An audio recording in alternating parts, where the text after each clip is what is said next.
Fall in love with selling as you acquire the right mindset, selling style, and sales process that helps you take your business solution to more prospects, potential clients, and the world at large. If you are a women entrepreneur who is looking to get more sales, scale, and sustainability in your business, you have reached the right place. I'm Roshni Baronia, your host for the show Ace the Sales, which is all about helping you bring your authentic and influential self to each sales conversation.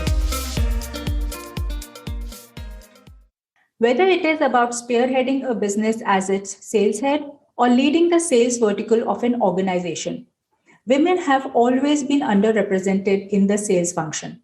In fact, only 12% of the sales leadership positions have women in them, in spite of the fact that they achieve 86% of their targets, while male counterparts are able to achieve 78% of their sales targets.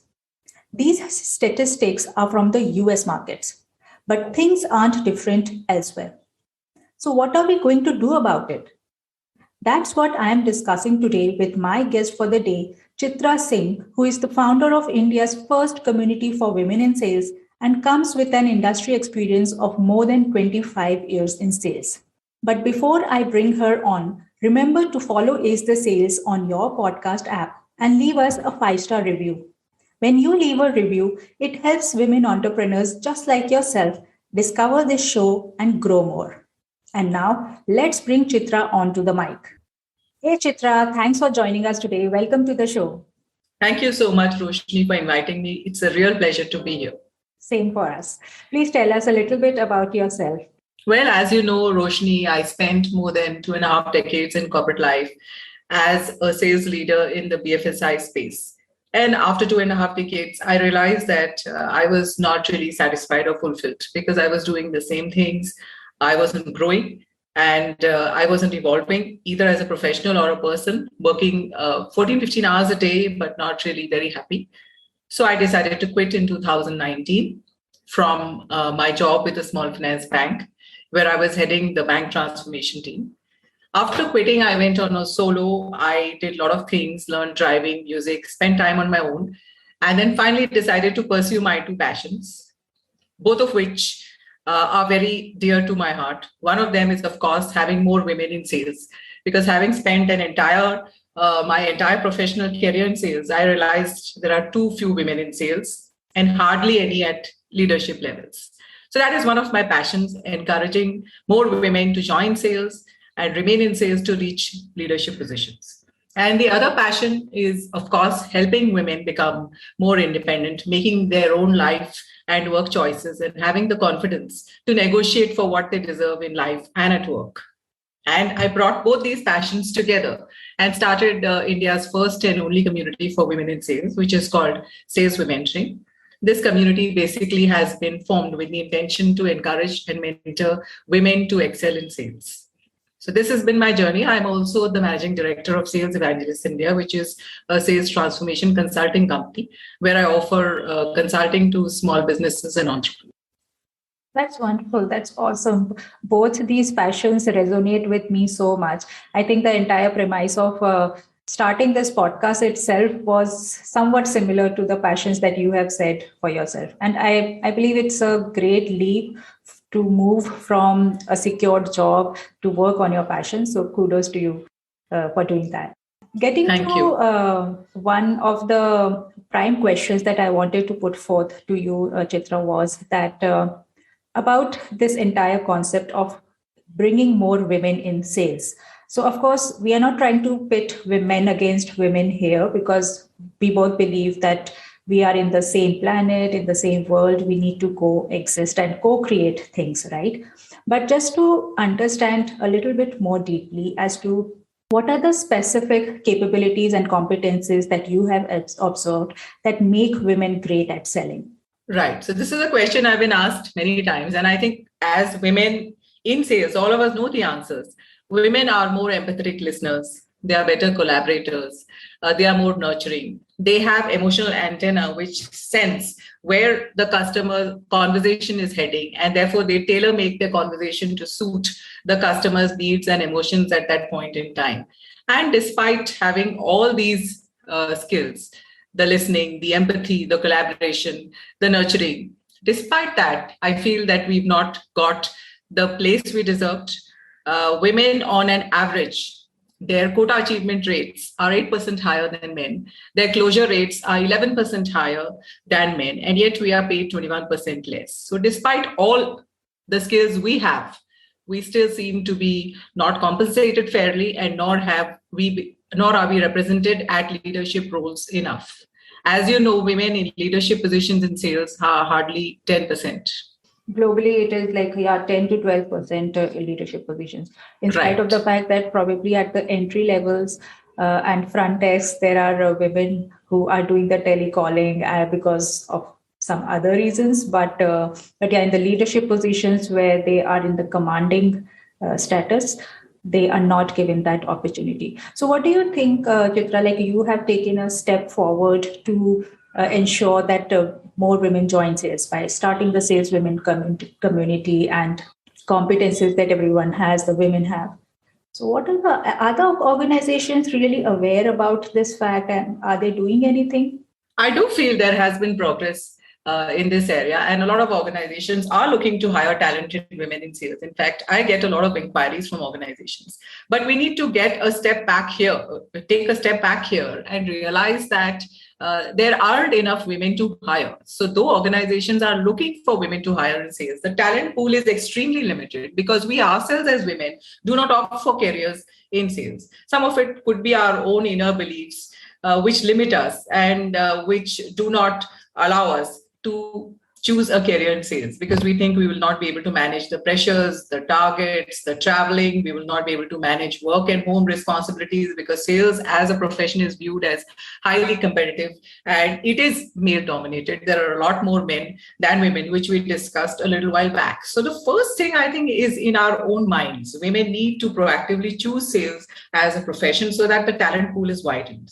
Second, of course, we need to have more communities like SalesWomentoring and like Wiki2, which I think we will discuss later, which promote hiring and which promote retaining women in sales.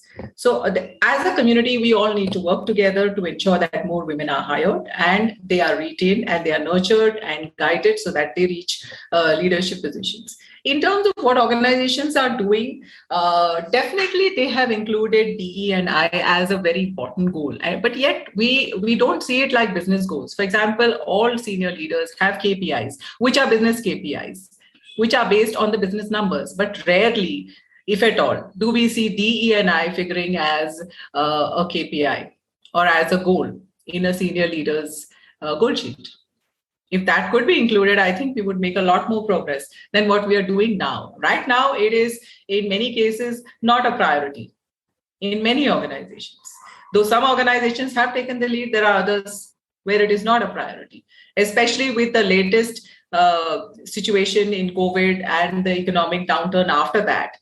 Organizations have given this a backseat. Rather, they would prefer to focus on retaining people or on the challenges of work from home and so on. Absolutely. That's a very important aspect, and you have talked about that. D&I is an important aspect that organizations are focusing on. But somehow, sometimes I feel that it is just a label or a tag that they are trying to shine. But right. We see the hiring more in the HR, in the tech, in the operations, admin, but sales somehow as a function is being left behind because of the limiting beliefs and the mindset around it. So can we go a step deeper into the thing that you said, that it is all in our mind, that sales is a male dominant function. It requires you to be out in the field more. However, with the COVID, everything is now digital and virtual. So do you think this will empower women and facilitate them and encourage them to get into sales, because now they don't have to really be doing field sales more because we are now moving into the digital selling era? Do you think so? Yes, no doubt that the selling model has entirely changed.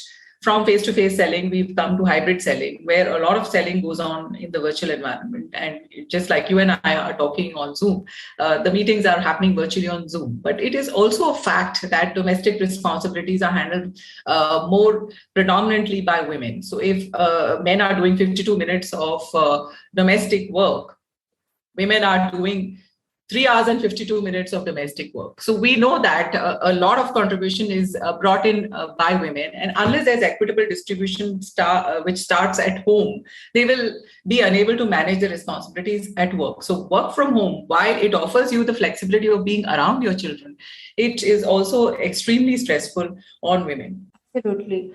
And one question which is coming to my mind is, considering the fact that what could come in the way of women joining this career as a first choice is that do you think there is a mindset that sales is a very demanding function? It is a very challenging role to be in, and you always have to meet the targets, chase the numbers, and it is something very, very heavy for women to take up. Do you think that is something which is coming in the way of women to enter into this as a first career choice? Yes, that is why I had said that the first thing we need to work on is our own limiting self-beliefs, right? Which prevent us from choosing a career in sales. And whether you're a corporate sales professional or whether you're a homemaker or an entrepreneur or a student, we need to negotiate for what we deserve in life and at work. And I don't think women have that confidence. A lot of women do not simply apply for positions until they meet 100% of the qualifying criteria for that particular role. Whereas a man in a similar position, if he meets 60% of the qualifying criteria, it is based on research. If a man meets 60% of the qualifying criteria for a job role, he applies. A woman will look for meeting 100% of the qualifying criteria before she even applies. So that is the extent to which the standards to which we hold ourselves up to. And we are extreme perfectionists.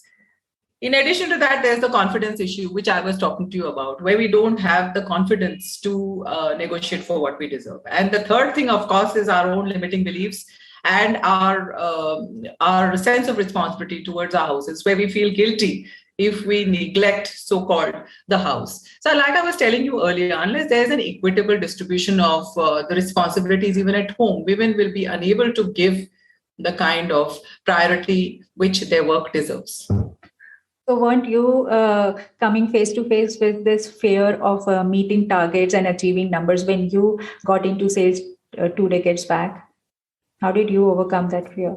There is no other way except to embrace failure, because failure and success are all two sides of the same coin, right? It is not as if every customer is going to say yes to you, and it is not as if every deal is going to close. So you have to embrace failure, and you have to learn to accept it as a stepping stone on the path towards success. Having said that, I think, apart from one assignment, I have been on target in all my assignments. So I would say it's been kind of a 98% strike rate. And in fact, the only thing I can say there is that what I mentioned right in the beginning, that women are nurturing, they are more collaborative. And that is why I've always had a team which has been inspired to sell. I call it inspired selling, because when you have to motivate somebody, it means that you have to push somebody. Motivate means to push. So it means that you have to push somebody. They don't really want to do it, but you're pushing them. But inspired selling is like pulling the customers towards you and pulling your team towards the goal. So I have always had teams which have been inspired to sell. And that is my goal with women, to inspire them to sell,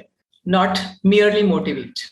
That's beautiful, the difference between inspiration and motivation that you have put on the table. And also the fact that, yes, women as a person, as a gender, is more perfectionist, but you have to let go of that perfection and embrace failures, embrace setbacks, so that you are able to keep yourself onto the path of sales.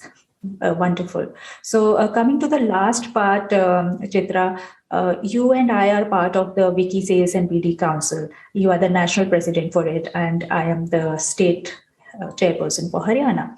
So tell us a little bit about the council, what's our agenda, and what are we trying to achieve with it? So Wiki, as you know, also is a business forum which has over 2.5 lakh members in over 120 countries worldwide. And as a platform, it has always promoted women empowerment and supported the cause of women entrepreneurs as well as corporate professionals. And it is very similar to the objectives we are trying to achieve through the SalesWomentoring community. So through Wiki, that is the sales and business development, which is again first in India, we are trying to promote gender diversity, of course, in sales, that is hiring more women in sales, and also to promote policies which help women continue in sales careers. For example, for a woman to continue in a sales career, it is very important that she has flexible work hours. It is also important that either you have childcare facilities in the office or you can bring your child to office at some point in time. Also, sales is again viewed as a male dominated. It is a male dominated profession. So there is a requirement even for gender bias training. There is a requirement to use gender neutral language, to be sensitive towards the other gender. And there is a requirement, of course, in terms of the bias training, because a lot of men feel having that women in their teams is a liability, because you have to be concerned about the safety of the woman, she cannot travel and so on. So these biases need to be removed. And that is why corporates require training and consulting in order to have these bias workshops to sensitize them towards women in the workplace. So what we will work on through Wiki is obviously promoting gender diversity, promoting parity in terms of compensation for women, and ensuring that corporates have policies in place which encourage and retain women in sales. And Roshni, one more thing, through your podcast, I want to invite more wonderful women in sales to join us in Wiki, in our Sales and Business Development Council, to work with us in order to mentor and encourage more women to join sales, and in order to help more women reach leadership positions in sales. I hope that through your podcast, we can reach out to many more such women who will work with us in this journey. Absolutely. That's a great agenda. And yes, it is very, very wonderful and a gratifying experience to be working on this agenda with you, Chitra, because yes, making a safe place for women in every function. So the longer we keep calling every function male dominated, we will be actually discouraging women from entering it. So with the advocacy and the policies that you and I are promoting and our wonderful council is promoting through this Wiki platform, is something which I am looking forward to. In fact, how about adding a self-defense training also, like you said? For women, it is unsafe. We should add a self-defense training also. Why not? So men don't feel that hiring women becomes a liability, right? So it's not all on the men to be their bodyguards. Women can take care of themselves. Yeah, but having said that, it makes, like I said right in the beginning, it makes business and economic sense to hire more women.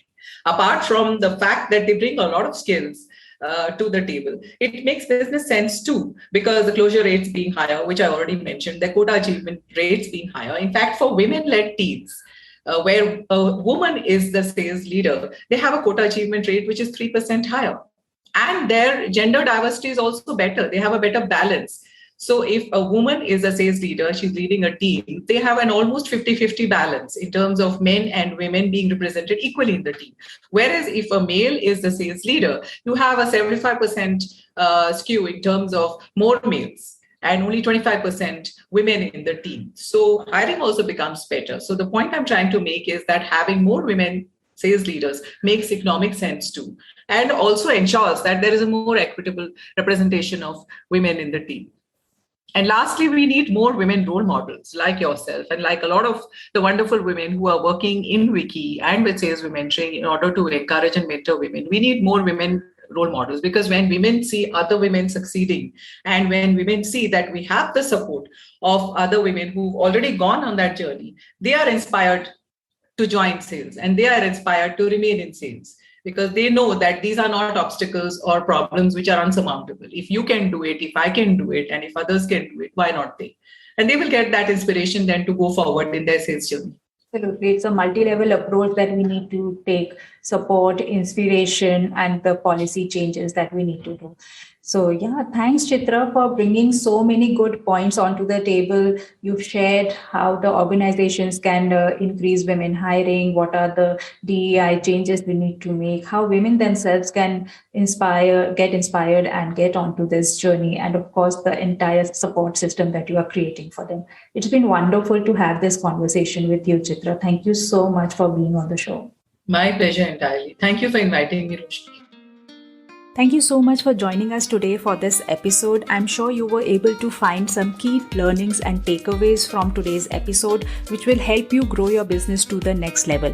And if that's the case, make sure that you share this episode with 2 of your business buddies, because you never know that they might also find some insight which will help them in their business. Knowledge, after all, grows by sharing it further, right? So do share it with 2 of your business buddies. Also, if you like Ace the Sales podcast, consider sharing 5-star review and rating on Apple iTunes, because that will help us take the podcast to many more women just like yourself who are looking to find sales success in their business. Also, it will mean the world to us, especially myself and my team who are putting loads of efforts to bring this podcast to you. And lastly, remember to connect with me on Instagram at Roshni_Baronia, because I would love to know more about you, your business, and what is it that you need help with when it comes to selling. So connect with me on Instagram, leave a review, and share the podcast with 2 of your business buddies. I will meet you next Thursday. Stay tuned and stay safe and happy selling.